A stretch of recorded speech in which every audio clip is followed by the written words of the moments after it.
आइए बात करते हैं महान्यायवादी, भारत का महान्यायवादी, महाधिवक्ता और नियंत्रक महालेखा परीक्षक की।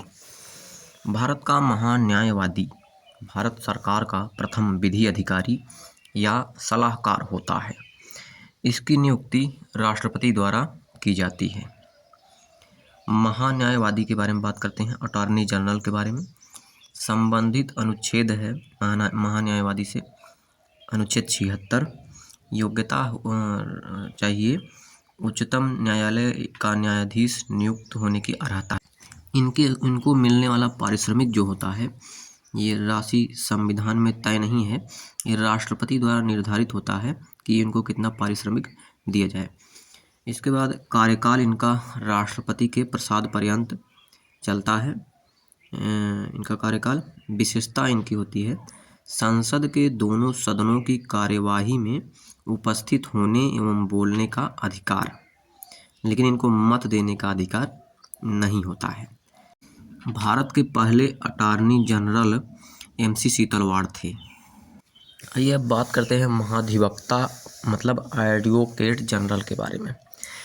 इनसे संबंधित अनुच्छेद है अनुच्छेद 165। प्रथम विधिक सलाहकार जो है ये राज्य सरकार का होते हैं और इनकी नियुक्ति संबंधित राज्य के राज्यपाल द्वारा किया जाता है और कार्यकाल इनका राज्यपाल के प्रसाद पर्यंत तक रहता है। राज्यपाल के हाथ में होता है इनका कार्यकाल। अर्हता इनकी होती है उच्चतम न्यायालय का न्यायाधीश नियुक्त होने की अर्हता इनके पास होती है। पारिश्रमिक राज्यपाल द्वारा निर्धारित किया जाता है। और आगे इनसे संबंधित कुछ अन्य बिंदुओं पर ही चर्चा ये करते हैं।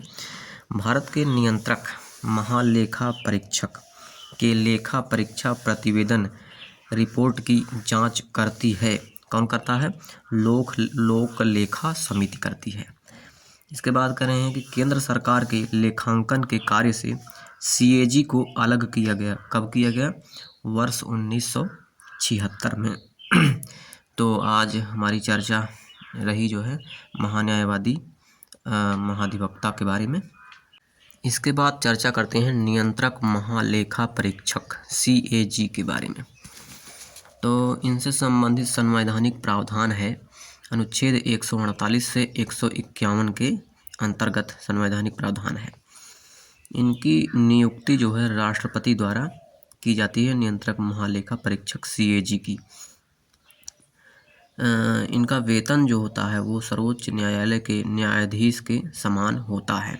नियंत्रक महालेखा परीक्षक का वेतन और इनका कार्यकाल 6 वर्ष या 65 वर्ष जो भी पहले हो। कहने का मतलब कि या तो 6 वर्ष होगा इनका कार्यकाल या फिर उम्र का 65 वर्ष तक हो सकता है। अगर ये 64 वर्ष में नियुक्त हो तो 65 वर्ष में ही कार्यकाल पूरा हो जाएगा। कहने का मतलब 65 वर्ष तक ही ये नियंत्रक महालेखा परीक्षक CAG हो सकते हैं, जो भी पहले हो, चाहे 65 वर्ष का उम्र पहले हो चाहे 6 वर्ष पहले हो।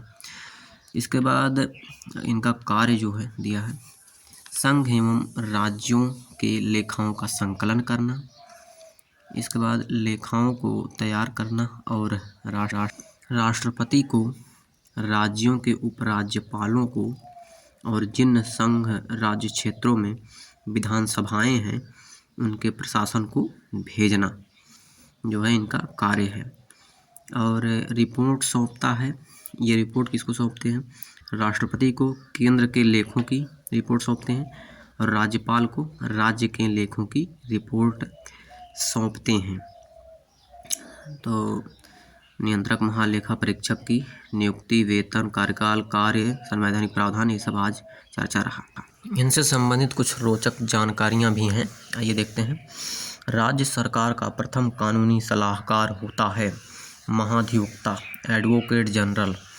भारतीय संविधान का वह अनुच्छेद जिसके अंतर्गत नियंत्रक महालेखा परीक्षक की नियुक्ति की जाती है, अनुच्छेद 148 के तहत भारत के नियंत्रक महालेखा परीक्षक CAG को पद से हटाया जा सकता है जिस रीति और आधारों पर उच्चतम न्यायालय के न्यायाधीश को हटाया जाता है, संसद के दोनों सदनों के विशेष बहुमत द्वारा। तो संसद के दोनों सदनों के विशेष बहुमत द्वारा नियंत्रक महालेखा परीक्षक को हटाया जा सकता है। धन्यवाद, आज के लिए इतना ही।